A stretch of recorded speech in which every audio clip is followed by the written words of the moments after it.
friends, welcome back. Today I'm going to be doing something a little bit controversial and I'm going to be ranking all of the spouse options in Stardew Valley. Now this list is going to be just the marriage candidates, not the roommate candidates, or else Crowis would just be in every slot. So these are just the bachelors and the bachelorettes. Okay, so I know people are going to have a lot of thoughts about this, so I'm just going to start and let the chips fall where they may. So in 12 and 11 are kind of tied because they're up there for the same reason. Alex and Sam. I just find them to be kind of boring, uninteresting characters. They don't really bring anything to the table. Alex is just a jock who works out, and Sam is just a kid who skateboards. And that's pretty much all there is to them. I guess Sam has a little bit of issues with his dad, but nothing really there to explore, and I don't know, I just find them really boring. Number 10 is Shane, because you can't fix him. I used to be a huge Shane believer, but you can't fix him. You go through this whole story with him, you go from him being at the darkest of his depths to him fighting his alcoholism and going and trying to be a better person, trying to be a better like uncle's figure to Jazz and trying to be a better person. But then you marry him and his room is just full of beer cans and is sloppy and is falling apart anyways. So he clearly falls off the wagon immediately and there's nothing you can do about that. So Shane is at number 10.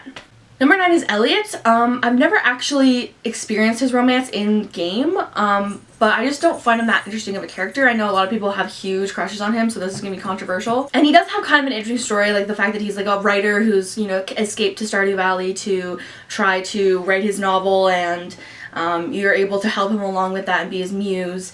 I just don't find him that interesting, and yeah. Next, number 8 is Haley. I just don't like being talked to the way Haley talks to me. She's rude, she's snarky, sure she becomes nicer to you later, but you shouldn't have to fight down a wall of horrible to get to someone's nice side. Like, they should just be nice. So yeah, I don't like the way Haley treats you. It's very rude and unnecessary. Number 7 is Leah, or Lay, or whatever you want to call her, Lee. I pronounce it Leia. I just don't find her that interesting. She has like a little bit more of an interesting background with the coming from the city and being an artist, trying to make her way making art, escaping her ex, all that kind of stuff. But I just don't find her that interesting as a character, and her heart events are not that interesting. Number 6 is Sebastian. I do like Sebastian. He's nice. He's a little bit moody broody, more than I would like, and he's cute with his like frog obsession and his hair and everything like that, but he also smokes, which I'm not super into. But yeah, he's just not my type in real life, so I don't really like him in the game. But I do like that he plays board games. Number 5 is Maru. I really like Maru. She's sweet.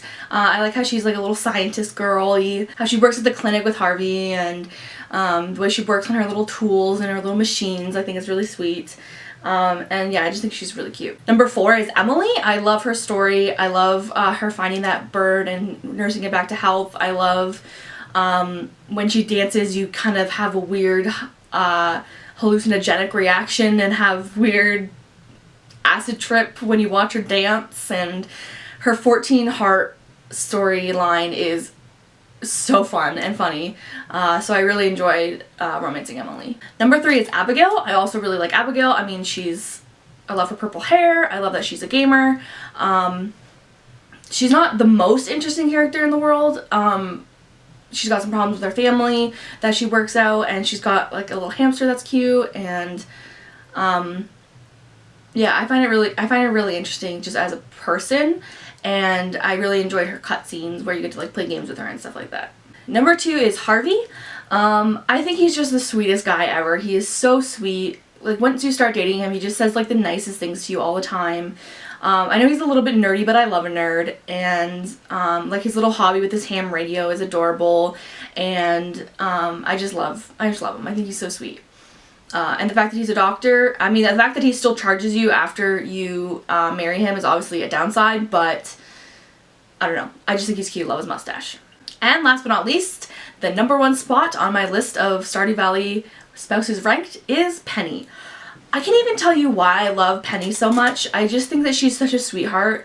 The way she takes care of the kids, the way she, you know, deals with her mom, even though she doesn't like dealing with her mom, she still is like a responsible child and tries to take care of her. I really love her, and you get the same feelings with Penny that you get, or that you should be getting with Shane, the kind of like savior complex feelings where you get to save Penny from her terrible experience and from her horrible environment, but she actually is thankful and doesn't immediately revert back to problematic behaviors. She's just sweet and loves you. So yeah, that's why Penny is number one in my books. So I know a lot of you are probably already writing comments and fuming and pissed off that I put your favorite waifu or husbando at the wrong number. So please tell me down below what you think the ranking should be, or where you think I should have put someone, and why. I'd love to hear your logic and to hear your passion about this wonderful game that we all love so much. But yeah, other than that, I think that's it for me. I will see you guys in the next video, and until then, later days.